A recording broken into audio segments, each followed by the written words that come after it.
every year people ask so many questions about Operation Smile, and I'm always kind of like, well, I can tell you as much as I know, which is only my personal experience, which is also very limited because I've only been on one mission. But I thought it would be a pretty awesome thing to bring to you guys the faces and founders of Operation Smile, because the passion that they put forth puts my passion to shame. So I would like to introduce you to, please give a warm Nerd HQ welcome to Bill and Kathy McGee. Yes, come right over here, honey, all the way down. All the way down, there you go.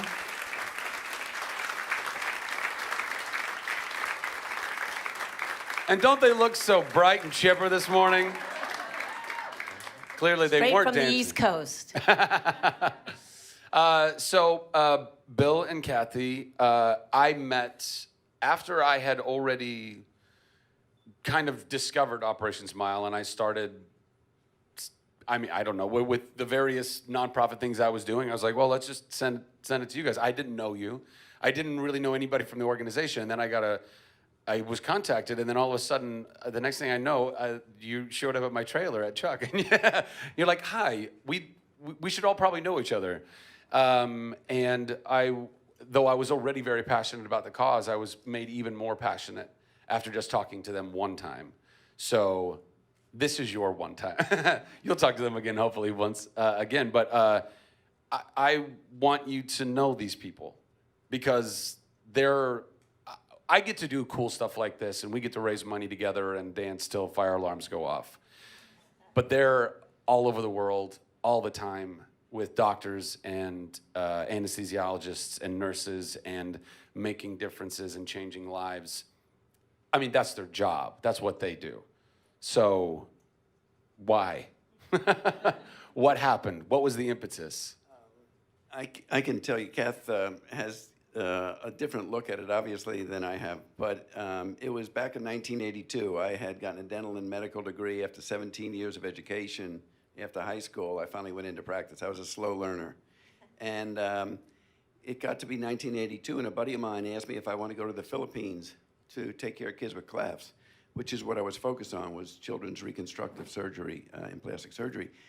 And so I said, sure. Kath has a pediatric nurse background, a couple of master's degrees in human development, clinical social work. And I said, do you want to go? And she said, I'd love to. And we took our 13-year-old daughter, who was the oldest of our 5 children. She was my scrub nurse. And so we went off 12 time zones away. And to be quite honest with you, I never knew what to expect. Landed in the Philippines, totally different smell of a tropical country, got on a bus, saw some shanty homes with 2 women cleaning vegetables in a dirty river, and I thought, oh, that's disgusting. But relatively rapidly after that, we were in a 5-star hotel and drinking rum swizzles in the pool. And so I've often thought, what if it had been that I had seen as a tourist? And I came back and people said, well, what's a developing country like? I'd say, it's beautiful. Beautiful kids. Every time you put your camera someplace, kids are smiling. But when we traveled 1 hour south of Manila to Naga City, literally 350 kids showed up, and every one of them with a gaping hole in the lip and roof of their mouth, and they couldn't eat or speak an intelligible word. And it was really at that moment in time, having taken care of, after 2 days, just 40 kids, we had to physically turn away over 300 kids. And it was one of the most unbelievable moments I've ever had, because every one of those parents was tugging at your sleeve and begging you to take care of their kid, begging you. And it was just so powerful because it just wasn't right, and there was nobody there who would ever take care of it. The lady who was the head of the hospital said, someday if you can come back 5 or 10 years from now, please come back, because these kids will still be here. They'll just be 5 or 10 years older. And it wasn't with any anger or hostility. It was just the way it was. And I think the final culminating thing was a lady came up to us with her daughter at her side, maybe 8 years old, big hole in her lip. And she said, I have this ripe basket of bananas that I would like to give you. It's the only thing I have to give you. But I want to give it to you to say thank you for trying to take care of my daughter, even though we had turned her daughter away. And we knew the team we were with wasn't going back. This lady had tears coming down her cheeks. Ultimately, we had tears coming down our cheeks. And we knew that there were no plans to come back the next year. And so reason leads to conclusions, emotion leads to action. And it was really at that moment in time that Operation Smile was born. We said, we'll get a group of our friends together. We'll go back, we'll take care of those 250 kids. The world will be wonderful. Our guilt will be gone. We'll go back to life as usual. And that is exactly how it began. And today, we're in 60 countries. We'll send out 180 missions this year. We have 5,000 medical volunteers taking care of about 250,000 kids now around the world. And I guarantee you, it's an unbelievable moment when this group of 40, 50, 60 people come together and they bond, they become friends, and they're out for a cause that's outside themselves. And it is powerful, and it transforms not only the kids' lives we're taking care of, but our own lives as well. Why don't you give you a rendition of it? No, I guess I'd add to that. These are all volunteer medical people, but we also have students on all our teams because of our daughter that first time. And I always say, the best thing Operation Smile does is take care of children with facial deformities, right, for free.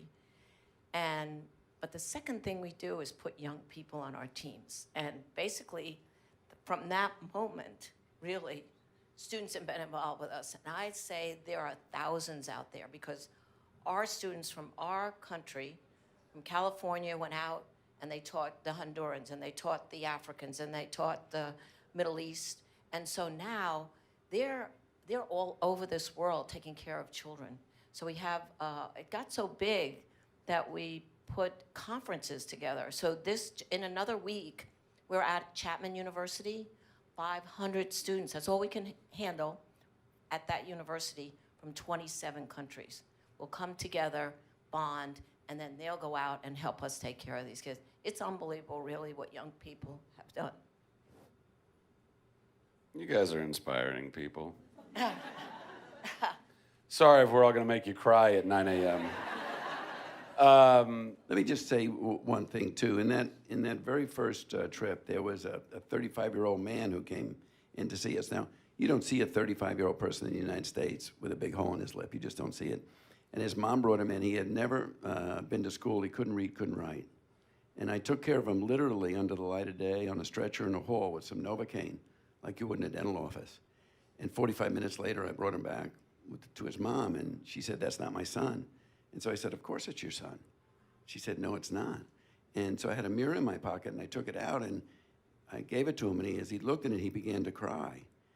And I've often thought, what would it be like to go through 35 years of your life to never whistle? What would it be like to go through 35 years of your life and never feel the gentleness of a kiss because someone didn't have 45 minutes for you? There's absolutely no justice in that. And I think it's that simplicity of the fact that you can go to before and after, and that before and after is a metaphor that says involvement can create change. And no matter what it is that you're involved with, whether it's like Zach, who's been such an incredible help, he and David, or yourselves, or whoever, just think of something that you can see with your skill sets and your talents that you can make a significant difference. And I can tell you, it will transform the way you think, the way your family thinks, and what you do in your life. I think I want to thank Zach.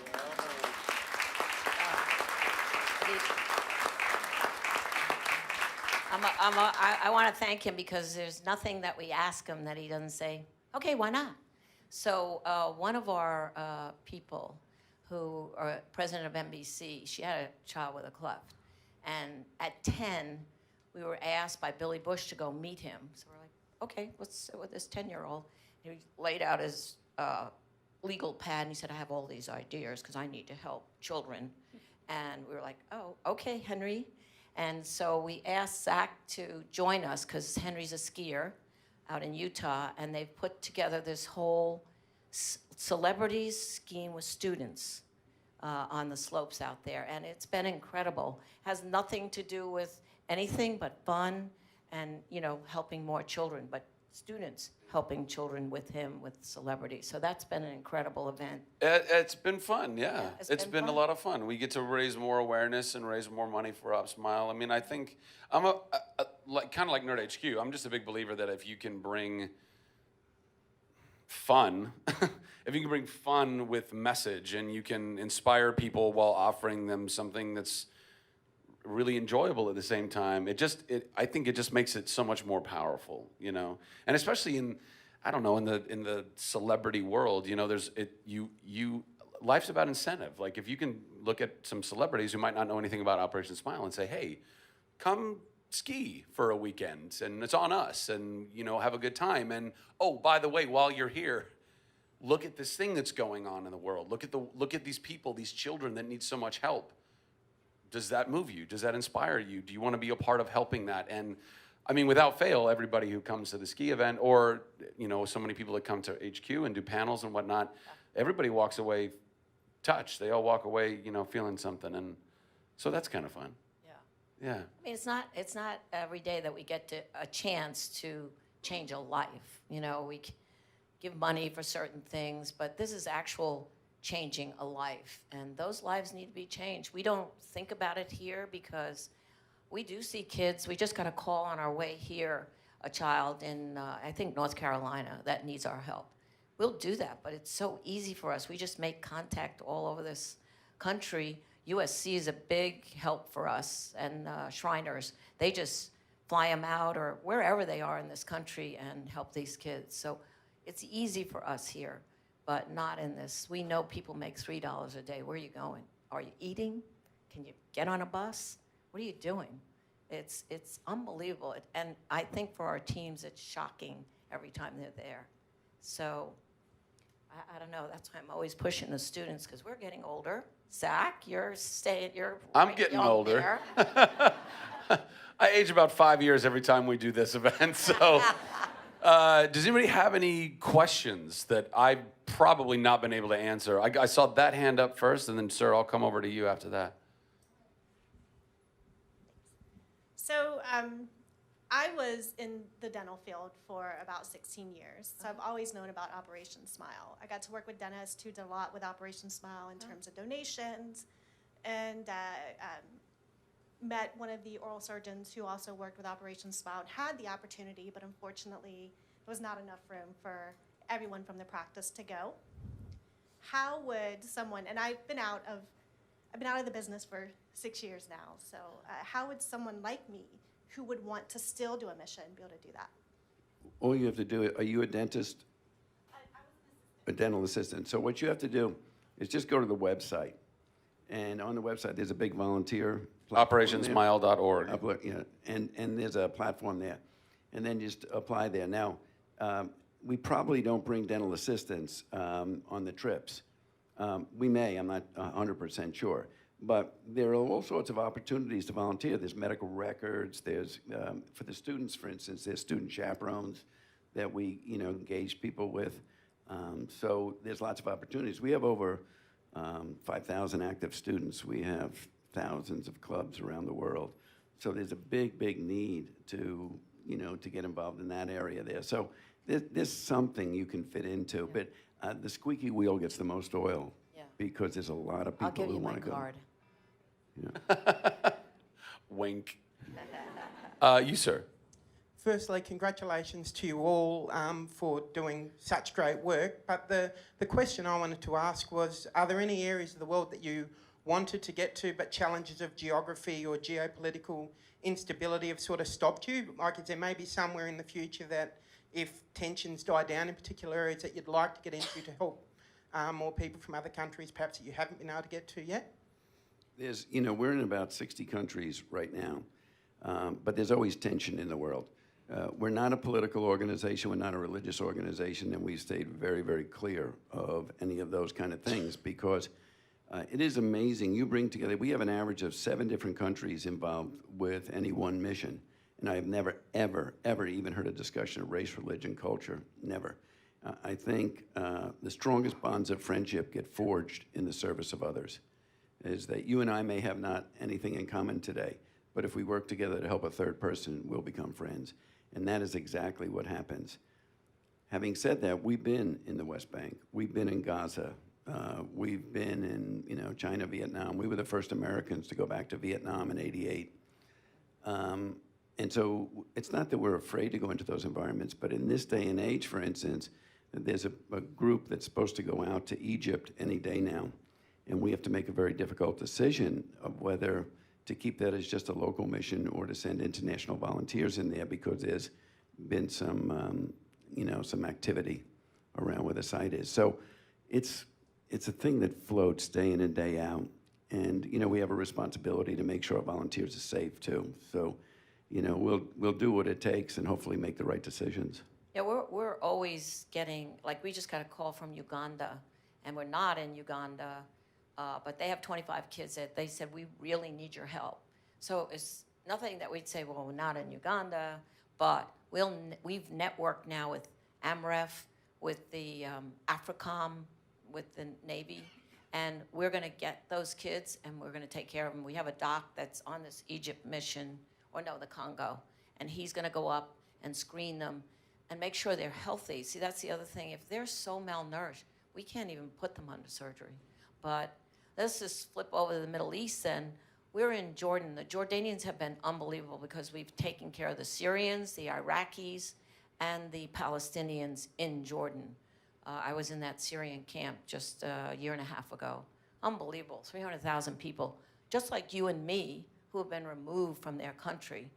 And so it's the first child that we took care of, Syrian, was a mom and dad who were running across the border, and the father was killed, and the mother delivered right after that with a child with a cleft, and we took care of that child. So we're there for these kids wherever we can network, and now we have a huge networking ability. But would you guys say then that there's nowhere, geopolitically speaking, there's nowhere that wouldn't receive you? It's more the call of Operation Smile to ensure that your volunteers are always safe. Exactly. It's our responsibility to Yeah. do that, and we can't predict the pathology that's in someone's brain today Sure. that might want to make a statement. I can say about the Vietnam thing, for instance, at my 25th high school reunion, a buddy of mine who fought in Vietnam came up to me and said, would you consider going to Vietnam? Because he knew General Vesey, who was then the head of the Joint Chiefs of Staff, and they were trying to get the missing in action, the MIAs, back from Vietnam, the soldiers who had died, but their bodies hadn't come back. And I said, sure, we'll be glad to go. But we didn't have diplomatic relations with Vietnam at the time. And so through a variety of things and with General Vesey, we went over in '88 to Vietnam, met all the government officials and everybody. And in February of '89, we took our first mission into there.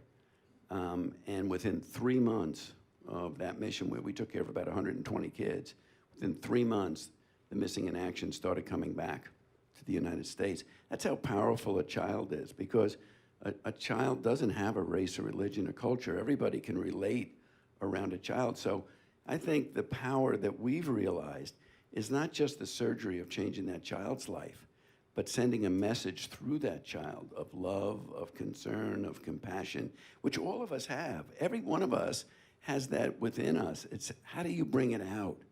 And how do you express it? And how do you not be afraid to say you love somebody? A lot of people they think it's kind of taboo. We can sing it in songs, we can write it in poetry, but to use it in our everyday lives, it gets real touchy at times. But love, by definition, is self-sacrifice. Love is a decision to make somebody else's problem your problem.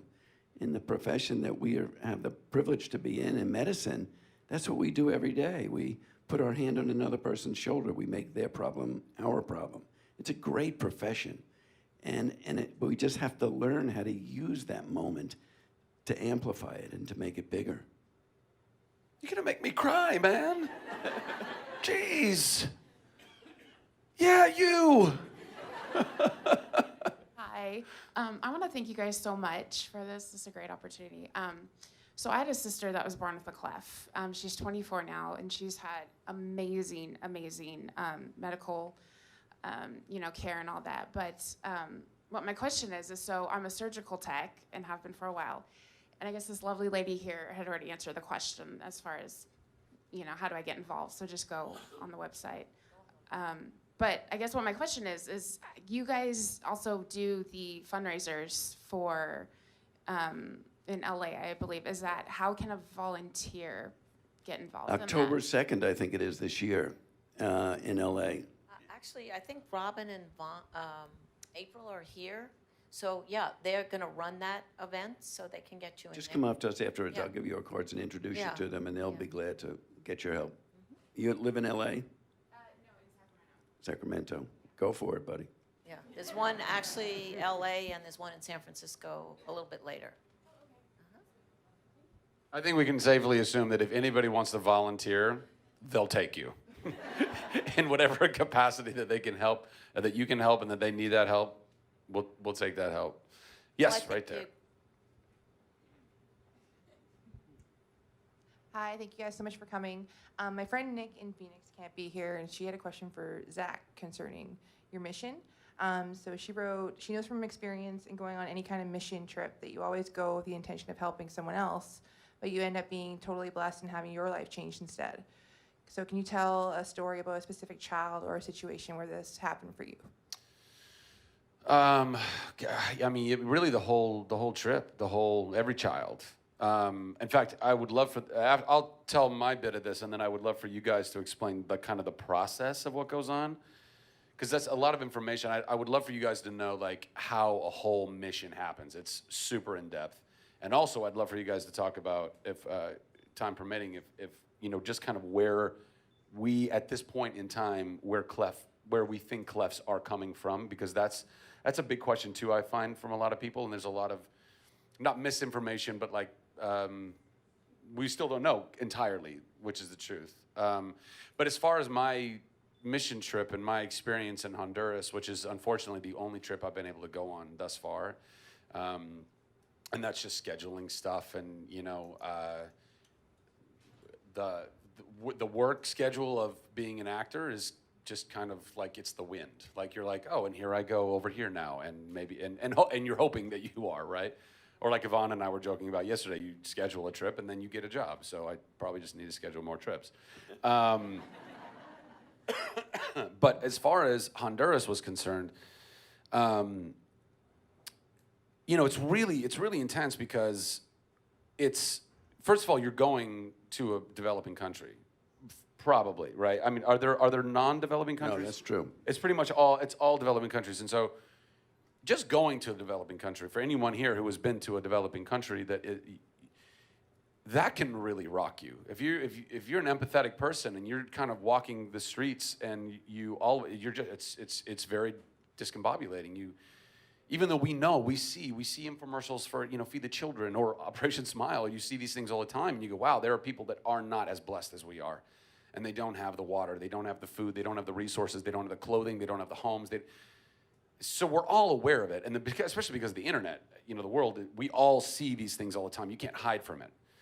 But then when you're there, it's very different. So you walk into a developing country and you're walking those streets and you feel it, the smell, like when you went to the Philippines the first time, and the energy and everything, and that kind of hits you. And then double down on that when you go to the hospital, the clinic, the area, the staging area where all of these families are bringing their children, and you see the immense need.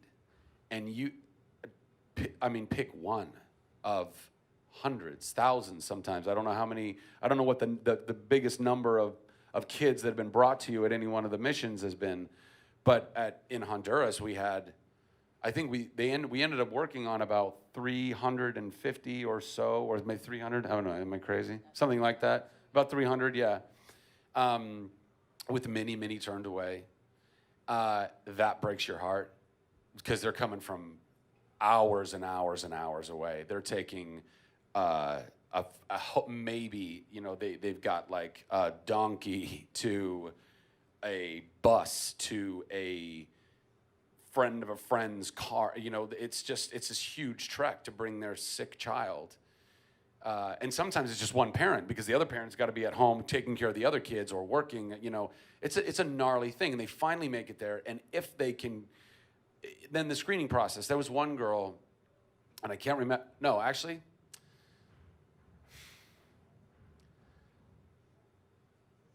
There was one girl. she had a bilateral cleft. So more often than not, you see kids with a cleft. What would it be? A unilateral. So I'm not the doctor. You'd have a unilateral cleft, which is just one, typically kind of one, just a side, right? And that can either be just through the lip, or it can go through the lip and the palate. But that's what we typically see. And actually in this United States, right, like what they were talking about earlier, we normally only see friends that we grow up with. I had a friend growing up who was born with a cleft as well. But, you know, by the time you meet them, by the time you're friends with them, all you're seeing are the scars.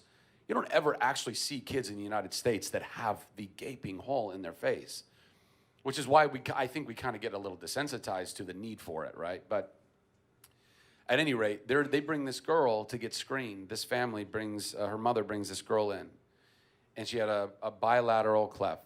And so it was on both sides, and it was like a little island almost of just like lip and teeth, but not really even teeth, because the girl, she didn't even have a name. I know. She didn't have a name because they didn't think she was going to live. And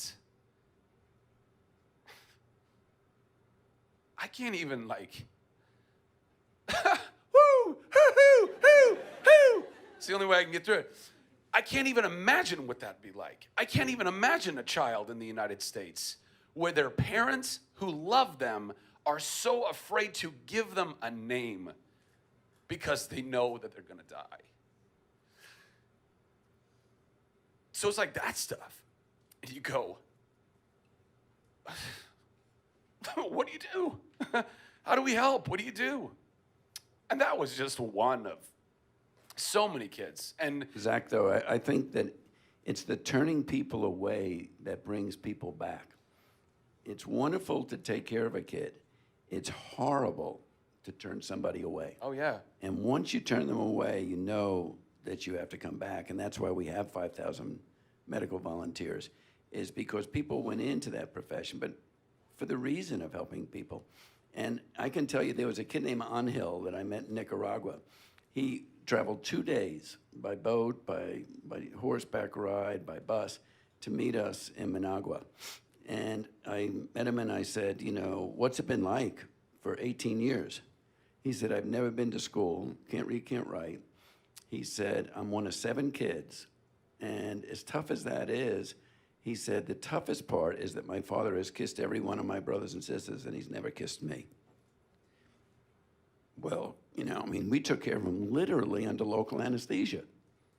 And when he was recovered, the Minister of Transportation at the time, who actually ran for the president of Nicaragua against Ortega, was a guy named Eduardo Montalegre. And I said, could you get us a helicopter to bring this kid back to his mountain home? And he was able to do that. And about 15 of us piled onto this helicopter and went a couple of 100 miles into the mountains, landed in a village, dust swirling everywhere. And as we landed down, the mayor of the village came over and wanted to know what the commotion was. And I explained to him about Angel. And he said, you know, you've reminded me how I've got to look after the people in my village more than I am right now. And he said, I promise you I'll do that. And he said, Angel, you can stay in my home until you're ready to take the 12 hours by horseback back to your mountain home. And as we were to leave, I said, Angel, what are you going to do when you go home? He said, the first thing I'm going to do is to kiss my father. And, you know, you start to realize the power of something like that. And, you know, but for any of us to put ourselves in that situation would be horrendous. And yet, that simple act of kindness can change that kid's life forever. Now, he may never remember my name, but that doesn't matter, you know, because it's that thing of communicating with the mayor of the village, communicating with the family, communicating with the people in the village, that hopefully makes them rethink where their values are in life and what they should be doing. And I think that that's the power that all of us get out of it. And I just want to add, because we're all like Zach, you know, we're sitting there in front of these mothers and fathers, and we're like, okay, what are we going to do here? Because, woof, there's 300 we can't touch. So what we've done is train, train, train. Over these years, we've been doing it 30 years. So we have docs now in these countries, and we set up centers. So those kids come back, they give them a card, come back to me next week, come back to me in 2 weeks. So we feel better about that, or else we can't take it. Everybody's crying. Mothers are crying. It's just unbelievable because if it's not us, it's not happening. It's just not happening. If it's not people like yourselves out there, it's just not happening. So I really do want to thank you for getting everyone together here. It's unbelievable. The other thing is, too, is I think you want to establish a movement, if you would, among all the nerds. You know? But, you know, you think of how powerful that is. I mean, you think of how powerful this community is that you have, and who love to communicate, who love to get on it. You know, the Rotary clubs aren't alive anymore. You know, the old organizations that used to come and go once a week and have lunch together, they don't exist hardly anymore. The environment you're in is the environment where people communicate and make change in our world. Can you imagine if everybody who is associated with this kind of thing gave $10, $20? Can you imagine the amount of money that you could raise to change kids' lives? For every $240 we get, statistically, a kid's life can be changed. And that, of course, that doesn't go into the education, the research, et cetera, et cetera. The research has shown for causes of clefts is that B6 folic acid deficiency can do it, smoke can do it when people cook inside their huts. It can be drinking, it can be alcohol, it can be tobacco, genetic. And actually, USC now, they're doing some genetic studies to do it. We're doing prevalence studies. We're trying to match the environment with the cause of clefts and the incidence of clefting. But it's a massive problem. I mean, 1 out of every 500 kids in the Philippines and in Asia probably have it. 1 of every 650 in Latin America. In Africa, it's hard to tell. They say 1 out of every 1,000, 2,000, but that's because they allow the kids to die. So it's hard to take it. But I mean, we just were in Ghana, and they said, gee, we don't think there are that many kids around. So there was an Italian couple, and really it's up to each individual. And they said, the wife said, no, I'm going to go find these kids. And she went village to village. 800 kids showed up at our screening. They're out there. They just don't have the $1, $2 to get there. So we're trying to provide that. And it's a big campaign we have going on at Chapman. What are the barriers of care? And these kids are raising money to give $2, $3 to these families to get there.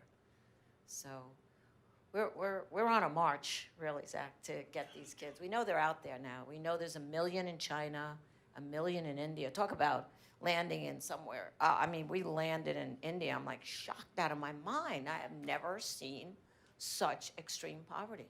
People all over the streets. It's unbelievable.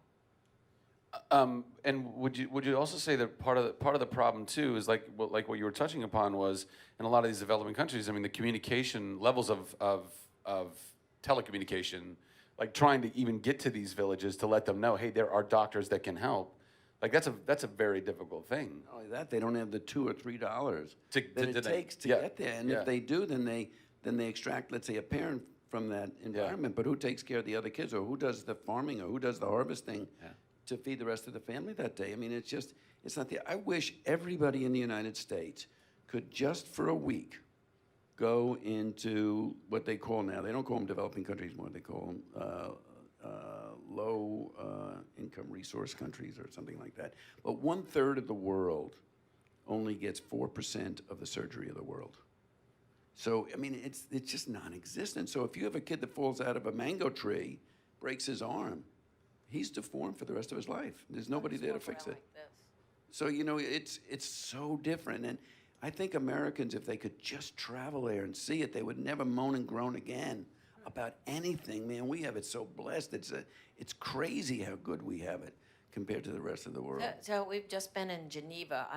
Who would ever know we'd go from that trip to the Philippines? Now we're in Geneva pushing Millennium Goals. Why don't you just... Yeah, well, you were kind of just talking about that, which is, Bill and I were talking about this in Park City last, which is you want to take Operation Smile and kind of turn it up a notch Well, into surgery in general, right? Surgery isn't the surgeon. It's only about 10% of it. Safety in surgery is the anesthesia, it's the monitoring equipment. See, isn't that cool? No, it's okay. I'm sure it's a president of some country. So the reality is, it's my niece.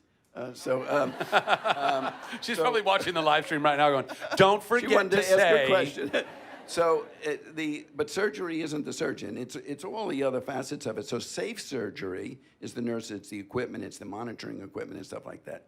So through children, we can elevate all of surgical care. And that's the really thing. And people like yourselves really are the infrastructure that allow that then to happen, because government programs aren't going to do it. Let me just tell you one very quick story here before it ends. But I was in Ethiopia. 1,000 kids showed up in Addis Ababa at the hospital. Hospital is a 2,000-bed hospital that I swear to you, people come to die. Just cachectic people laying everywhere. You can't find a clean bathroom. You can't find a shower. You can't find anything within. I mean, it's just horrendous. So we go in there, and I meet three men. One's 27, one's 17, one's 7. There's 3 of 7 kids in a family whose mother died 2 years before. The father remarried and ostracized the boy that was 17 and the boy that was 7 because they had a cleft lip. And he felt they were a curse on the family. The older brother, the 27-year-old, took him under his wing and brought them in. And I met him. The 7-year-old still had his spirit. He could still look at you and smile. 17-year-old wore a baseball cap pulled over his eyes and a mask over his face. And so I walked up to him and I said, "Would you shake my hand?" And he limply shook my hand. I said, "No, squeeze my hand." He squeezed it a little bit tighter. I said, "No, really, really squeeze my hand." And finally, after about 30 seconds, he really squeezed my hand. And I said, "Would you look me in the eyes?" And as he looked me in the eyes, his hand went limp again. I said, "No, look me in the eyes and squeeze my hand at the same time." And after about 30 seconds, we got that down. I said, "I could promise you that tomorrow we'll fix your lip. What I can't promise you is that we can heal your spirit. You've got to do that. So let's make a deal. I'll promise you we'll fix your lip tomorrow if you promise me that you'll start to look at life differently.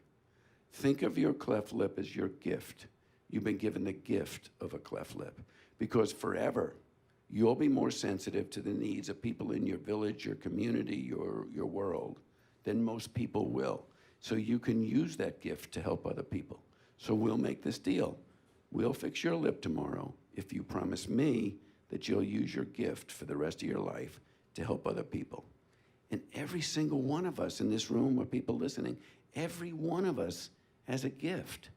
How do we use our gifts to help other people? That's the question that we have to ask ourselves. If we think that way, I guarantee you, your life will be a happier life. And I think that that's the movement that the nerds can, bam, go out there. Guys, Do we're it, the man. new Rotary Really Club. good. Come on. You are. That's the truth, man. We're the new Rotary. You're the ones that are going to change the world. You have that opportunity. You're the ones that communicate day in and day out. I can't do that stuff. We're gonna have to wrap up here in just a second. Poor girl over here. I feel bad for her. Are you dying for a question? Look, one more question. Come on, go ahead. I would love to. First of all, thank you both so much for what you do. And Zach, thank you for growing this amazing thing into what it is now. We actually talked at New York Comic Con last year, where you had, I think it was the first time Nerd HQ was at New York. Is that Yeah, well, it was a correct? nerd outpost. The Nerd Outpost, right, correct. And actually, my question is, you were just talking about expanding Operation Smile. I was wondering, is there a consideration in the works for expanding further Nerd HQ without obviously losing the kind of, small feel and organic feel of that? Well, I definitely would love to be able to bring this type of thing to other people in the world. Because I think it's a lot of fun, but also because we get to raise awareness and raise money through that as well, and touch people's lives and inspire people if we can, or whatever. It's just very difficult to get this same type of thing at other conventions around the world. Not every convention is created the same. That said, if we can do more outposts, if we can do that kind of stuff, where we can even just do a photo booth, like Smiles for Smiles, because that's what we did in New York, and that was good. That was good. It's just a cost thing. I mean, by the time we came back from from New York, from the merch we sold, it was break even. It was like, it's not necessary. It's kind of a little cost prohibitive sometimes, So I don't know. It's a matter of just figuring out how to work that model out. So it works, and we can go everywhere, man. I'd love, people hit me up all the time. Why don't you come to a convention in Russia? I'd love to go to Russia. I don't know how to do that without losing more money. That's, it's that kind of thing. So We could do something like that in the Philippines. I'm sure there's a kick-ass con in the Philippines. There's kick-ass cons everywhere now, right? But listen, in our closing 3, 2, 1 seconds, I just want to say this, and I've said this before, if anybody here, like I said, if anybody here wants any more information about Operation Smile, or anybody watching online, operationsmile.org, or go to the website. You can get all the info you want. You can also volunteer if you feel compelled. If Operation Smile is an organization that when you've looked into it, and if Bill and Kathy have inspired you in any way to do that, or if any of the Operation Smile volunteers that we've had over the years here have inspired you to do that, I implore you, go to the website, check it out, find something that you can do, because again, I'm sure there's tons of things that you could go and volunteer in. But even if it's not, even if Operation Smile is not what you feel like God or the universe or your soul or whatever is saying, that's my thing, that's okay. But find something. Find something that's going to change the world. Find something that's going to help people in a bigger and more amazing way that is transcendent of you, because we could be dead tomorrow. You have no idea how much time you have left. But there are so many people that are hurting in the world. There are so many people who have the gift of a palate that need to be told, you have this thing, and their spirits are broken, and we need to be there to love on them and to help them to mend that. And so I don't know what that is, but find it. Go, with everything you have, go find that. If it's something with animals, go do that. If it's something with children, go do that. If it's something with veterans or the elderly, go do that. But I guarantee you, it makes your life here and your existence and whatever time we have left far more, not just powerful, but worth it. Because that's the value that we find in our lives, I think, ultimately. So thank you all so much for coming this morning. Really, really, really appreciate it. Bill and Kathy McGee, everybody. Bill and Kelly!